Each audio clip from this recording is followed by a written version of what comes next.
Welcome to Mill Prologues.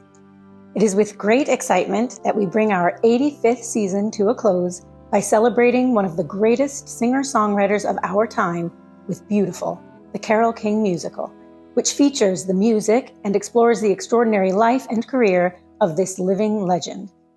The goal of Prologues is to give our audience an extra layer of insight and context for our productions by exploring some of the themes, histories, and cultural relevance behind each show. What we provide is by no means exhaustive, and we encourage you to continue to explore any topics we raise here on your own. You can also reference our Works Cited list at the end of the video to dig even deeper. In this video, we'll be taking a closer look at King's early life and influences, what it took to find success in the mid-century recording industry, and the enduring legacy of King, who, among contemporaries, paved the way for future singer-songwriters.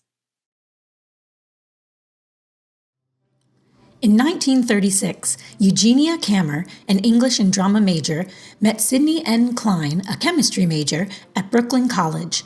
The two married in 1937 and welcomed baby Carole Joan Klein, later to be known as Carole King, in 1942. Eugenia dropped out of college to run the household, yet as a great lover of music and theater, she made sure to expose her daughter to both. As King described it, "My mother loved music, and she had an eclectic collection of classical and show tunes and some popular music. So she just loved it and always listened to it. So I was exposed to it in the womb and as a child."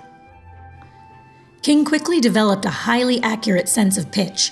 Her father delighted in showing her talents off to their friends and had her name pitches simply by hearing them. When she was 3, the family took a trip to Coney Island, where they piled into a primitive audio recording booth, and King recorded her first song, "Twinkle, Twinkle, Little Star." At 4 years old, her mother was already teaching her basic piano technique, music theory, and harmony. King was a voracious learner, and as she expressed in her own words, "My mother never forced me to practice. She didn't have to. I wanted so much to master the popular songs that poured out of the radio." King began attending kindergarten at 4 years old, and her exceptional ability with words and numbers quickly had her skip first grade and move directly to second. She continued to advance musically and easily learned the popular songs from the radio and began writing her own. Her early influences were varied and included Broadway composers such as Rodgers and Hammerstein, George and Ira Gershwin, Cole Porter, and Irving Berlin, jazz and traditional pop, including the music of Guy Lombardo, the Andrews Sisters, But the monkey grabbed his neck and said, "Now listen, Jack, straighten up and fly right." Patti Page, With my darling to the Tennessee waltz. and the McGuire Sisters. Sugar in the evening, sugar at supper time. Be my little sugar and love me all the time. As rock and roll hit the scene, like many teens, King was swept up into the feverish excitement. King reminisced, "The coming of rock and roll came with the coming of age of me. So suddenly I was feeling the bass in parts of my body that I was just becoming aware of." Her enthusiasm for music never flagged, and while attending James Madison High School, she formed a band called the Cosigns. Around the same time, she changed her name to Carole King. In an interview recorded with JFK Library, King recalled calling record companies when she was 14, trying to get the songs she had written heard. "I was shy about performing," King said, "so the idea of performing was not in my head. I wanted my songs to be recorded." At 15, she auditioned for ABC Paramount Records, catching the ear of producer Don Costa, who placed her under contract. There, she recorded her first singles, starting with the promotional single, "The Right Girl," written and sung by King, arranged by Costa. King attended Queens College, where she met Paul Simon, Neil Sedaka, and Jerry Goffin, who was to become her songwriting partner and husband. King's entry into the music industry, while still in her teen years, was before the singer-songwriter niche genre had barely emerged. Popular music was produced in offices and studios by professional songwriters hired to compose songs for established artists. Often, teams of writers wrote songs that were selected by the artist's staff to be recorded. In particular, professional songwriters wrote music for girl groups and teen idols. A few singer-songwriters, such as Buddy Holly, Chuck Berry, Patsy Cline, and Dolly Parton, found success, but many popular artists were singing the music and lyrics of those behind the scenes. At the age of 17, King's first #1 hit, Will You Love Me Tomorrow, was recorded by the Shirelles in 1960. King is credited as the composer of the song, with Jerry Goffin as the lyricist. The song is iconic as the first #1 hit from an all-black female group, and its message stirred controversy due to its taboo comparison of true love to a one-night stand. Some radio stations even banned the record from their airwaves. Even so, King and Goffin would become one of the most successful songwriting partnerships of the era. Roberta Flack once reflected, "I first heard the Shirelles' version of Will You Still Love Me Tomorrow when I was working as a school teacher in Washington, D.C. The song stuck with me. It was for me a time of deep introspection, and this song expressed a vulnerability that each of us experiences in the course of finding and embracing love." King and Goffin were one of a few composing teams, including Barry Mann and Cynthia Weil, Jeff Barry and Ellie Greenwich, and Doc Pomus and Mort Schumann, who were contracted songwriters in the Brill Building in New York City.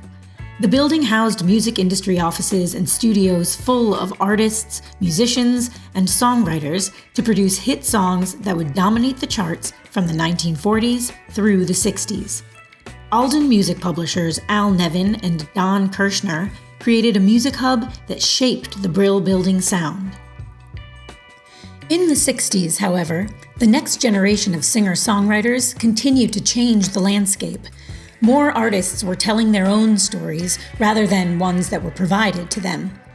Bob Dylan and Nina Simone, among others, were musician-composers who blurred the music categories by blending folk with rock, blues, and poetic lyrics that ignited an era of political upheaval. Topics for songwriters began to reflect societal issues. The rise of individualism emerging in the 60s would introduce a new type of musician who would compose songs more directly tied to their personal identities. New York City, particularly Greenwich Village, cultivated raw, authentic voices that began to make a shift from the conventional music heard on the radio. This cultural and industrial shift coincided with a shift for King. While Goffin and King had tremendous success throughout the 60s, writing a string of hits including, but not limited to, The Locomotion, One Fine Day, Up on the Roof, and Natural Woman, the pair separated at the end of the decade. King, with her 2 daughters, moved to Laurel Canyon, where she collaborated with West Coast artists such as James Taylor and Joni Mitchell. As she continued to develop her individual style and voice, her experience was influenced by her family situation. None of us had a blueprint. The world was changing. What does a single mother do? Well, also, there aren't a whole lot of single mothers at that age. You know, all of my contemporaries were A, 5 years younger than me, so not really contemporary, and B, they were all, you know, they didn't have children and they were just doing whatever. I couldn't do whatever, and I was glad, even at the time, that I couldn't do whatever, because I liked that my children kept me grounded. They kept me, I knew who I was because of my children and my music. Early in the 1970s, King began her solo career and released her debut album, Writer. She quickly followed up with the monumental album Tapestry in 1971. Lou Adler, the producer for Tapestry, spoke of King's singer-songwriter appeal. Carole was writing for the first time most of the lyrics, he said. She was writing her experiences and she connected. People either lived or they knew somebody that was living what Carole was writing about. Tapestry contained several hit singles, held the #1 spot on the Billboard albums chart for 15 weeks, and wouldn't leave the charts for almost 6 years. The album sold over 30 million copies and went on to win Grammys for Album of the Year, Best Pop Vocal Performance, Record of the Year, and she made history as the first woman to win Song of the Year. On the 50th anniversary of Tapestry, singer-songwriter Tori Amos recalled, "In 1971, a cool teenage babysitter put the new album Tapestry on the stereo, and at 7 years old, my mind was blown." It was almost as if Mother Earth herself was singing to us. There was a clarity to the storytelling, whether the songs had us dancing with them or haunting us as we sat cross-legged on the worn Methodist rug. And after we had laughed and cried during the playing of the album, we were both very sure that in Carole King, we had both found a new friend for life. King had successfully woven her musical genius and personal perspective with the cultural moment, creating a tapestry recognized universally. Carole King was a revolutionary woman in music, but she never set out for that. Despite expectations, King was among musical pioneers who changed the industry and set new standards. A trailblazer in her own right, King was always willing to share the spotlight.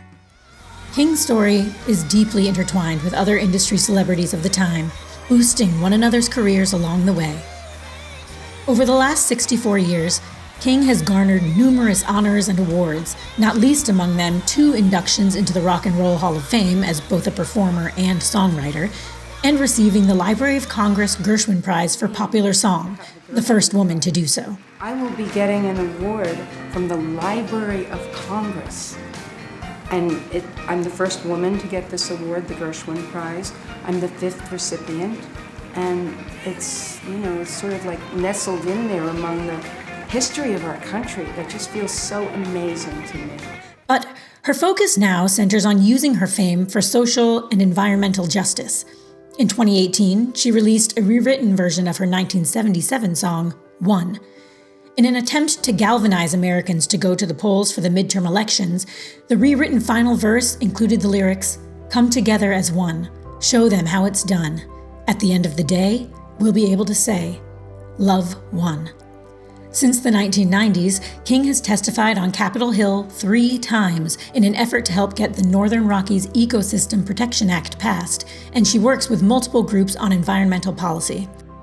In 2017, she participated in a women's march in Idaho, where she carried a sign that read, "One small voice." King wrote that she carried that message because "I've never stopped believing that one small voice, plus millions of other small voices, is exactly how we change the world." Millions of voices can change the world.